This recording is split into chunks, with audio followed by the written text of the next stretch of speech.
Agora 10h06 na Grande Fortaleza. Nós vamos hoje ter uma entrevista aqui, aquelas entrevistas de toda segunda-feira. Por que é que as democracias triunfam? Quais os tipos de lideranças uma nação precisa ter para que a democracia saia fortalecida? Qual é a nocividade do populismo para a democracia e a polarização também? O cientista político Felipe Dávila está lançando a obra Por que as democracias triunfam, como as democracias transformam crises em oportunidades para se reinventar. E é com ele que a gente vai conversar agora sobre esse lançamento. Felipe Dávila, muito bom dia, seja bem-vindo. Bom dia, Nonato. Um grande prazer voltar a conversar com você. Grande abraço aí para o senhor, muito obrigado. Fala um pouco aqui do livro. A obra de 456 páginas se dedica a desvendar os segredos da democracia no mundo? Nonato, ao meu ver, falta um livro para explicar a trajetória da democracia, né? A democracia já passou por tantos desafios ao longo da sua história e cada vez que ela depara com uma crise, com uma dificuldade, ela se reinventa. E essa reinvenção da democracia com as suas dificuldades, como é o caso do populismo, de governos autoritários, de períodos dramáticos da história, como foi o caso do fascismo e nazismo, ela se reinventa e volta a ser cada vez mais forte. E o que é o fator crucial para esse reinventar da democracia? O fator crucial é a existência da liberdade. É a liberdade que permite às pessoas testarem, aprovar medidas inovadoras, engajar a sociedade, reformar o governo e fazer com que o Estado de Direito seja esse grande guardião da liberdade individual.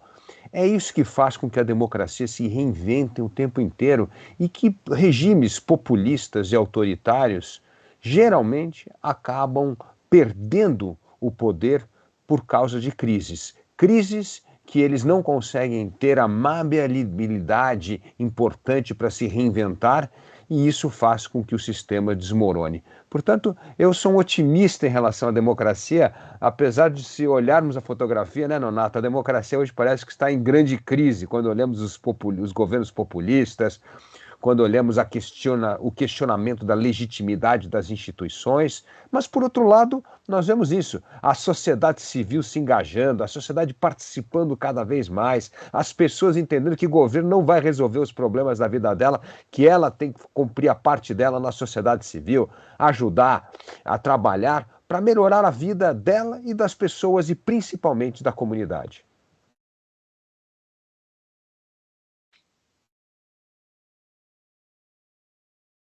Com certeza.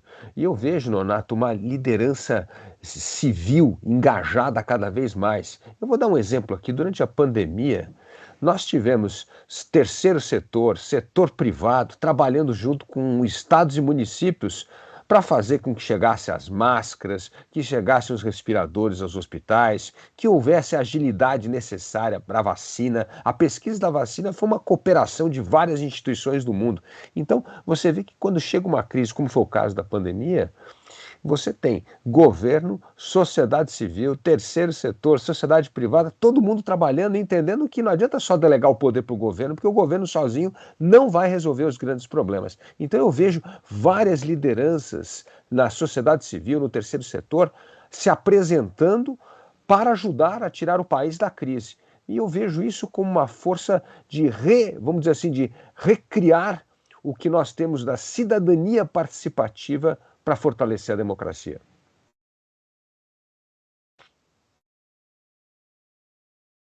Isso. Olha, essa é uma grande questão, né, Nonato? Eu vejo o populismo suprindo uma desconfiança que as pessoas têm que o governo não está funcionando. E aí chega o populista com aquelas palavras maravilhosas, promessas que eles não conseguem cumprir, aquilo acaba trazendo o voto das pessoas. Mas Eu vejo uma coisa mais importante que está acontecendo nesse momento. Lógico, nós tivemos a vitória no segundo turno, Lula e Bolsonaro, aí dois representantes de duas correntes populistas, né, disputando o segundo turno, mas eu vejo agora uma cobrança cada vez mais rigorosa das pessoas. As pessoas agora não têm mais essa história de cheque em branco. As pessoas querem ver como é que a vida delas vai melhorar, como é que vai voltar a ter emprego, como é que vai voltar a aumentar a renda.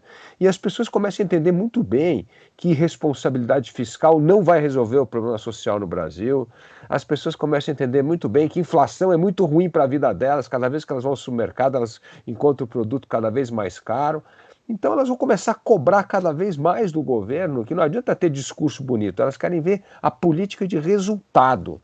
E essa política de resultado, como os populistas costumam não entregar, o que acontece é que ela começa a fazer com que o populismo comece a desmoronar. Desmoronar por ser incapaz de entregar os resultados ou entregar as promessas de campanha.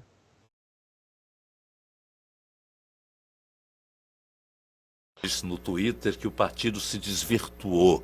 No segundo turno, Amoedo apoiou Lula, prometendo até mesmo ser oposição depois.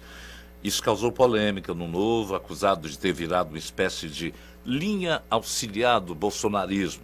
Como é que o senhor avalia essa decisão e o impacto que vai ter no partido? Olha, Leonardo, primeiro, dizer que o Novo se tornou linha auxiliar do bolsonarismo não é verdade. E aí nós temos de olhar as votações no Congresso Nacional. Se nós olharmos a votação do Partido Novo no Congresso Nacional, foi o partido que menos votou com o governo do campo do centro-direita, né?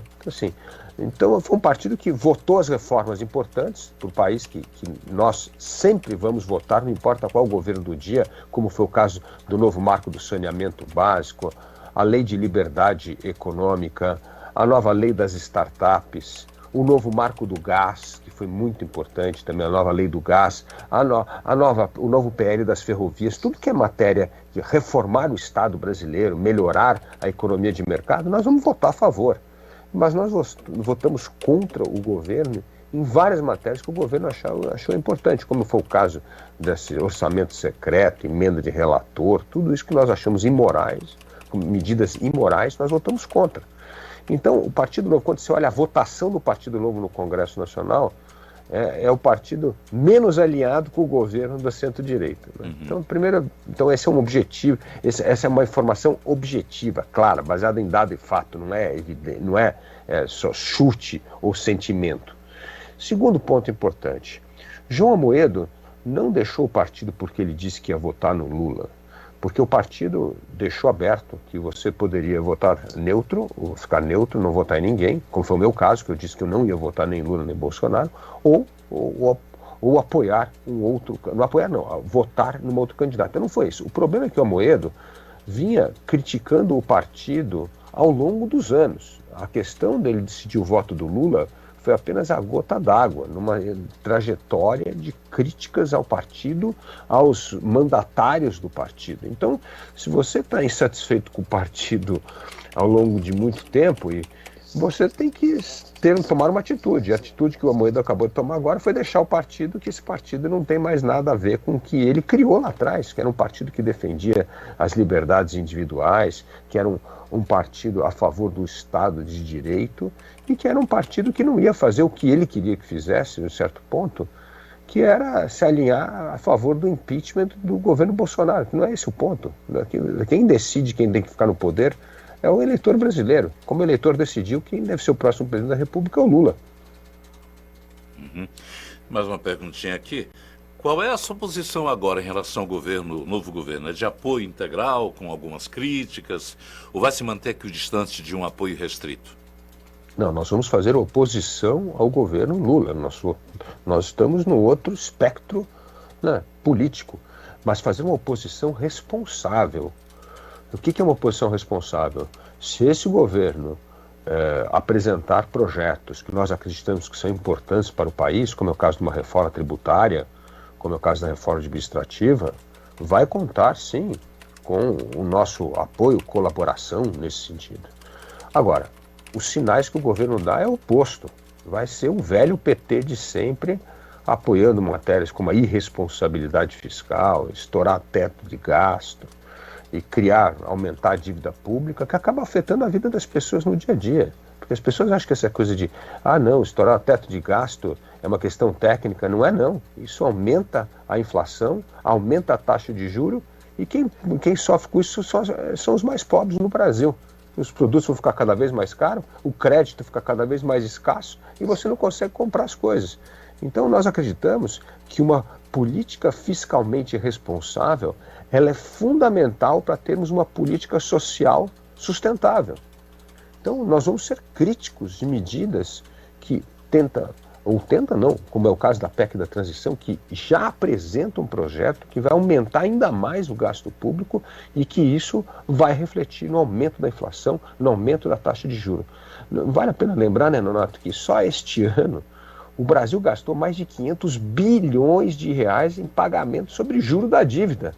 Esse dinheiro que devia estar indo para a saúde, para a educação, para os programas sociais, está indo para pagar a taxa de juros. Por que está indo para pagar juros?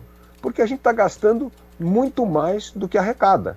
E quando você gasta mais do que arrecada e vai pedir dinheiro emprestado no banco, o que o banco vai fazer? Vai cobrar uma taxa de juros altíssima para você, porque você é visto como mal pagador. Então, a questão da irresponsabilidade fiscal coloca o Brasil como mal pagador.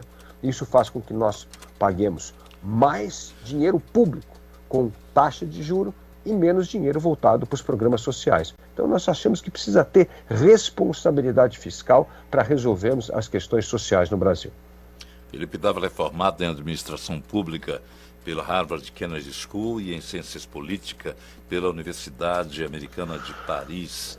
Está participando do programa para falar exatamente sobre o seu livro, uma obra de 456 páginas dedicada a desvendar os segredos de longevidade da democracia. Foi lançado originalmente em inglês no fim do ano passado e traduzido para o português de a tradução de Gabriela Colicinho e a editora Almedina, para os ouvintes ficarem atentos e procurarem uma boa leitura. Felipe, muito obrigado pela sua participação aqui nesta manhã de segunda-feira. Grande abraço. Muito obrigado, Nonato, e vamos torcer pela nossa seleção brasileira logo mais. Qual é o seu palpite? 2-0 Brasil. Um abraço. Felipe, cientista político e ex-candidato à presidência do Partido Novo, torcendo pelo Brasil aqui, a seleção. E é claro que ele torce também pelo Brasil, para que tudo dê certo, né, Felipe? É isso mesmo. Um abraço, Nonato, a você e todos os ouvintes. 10h19. 101,7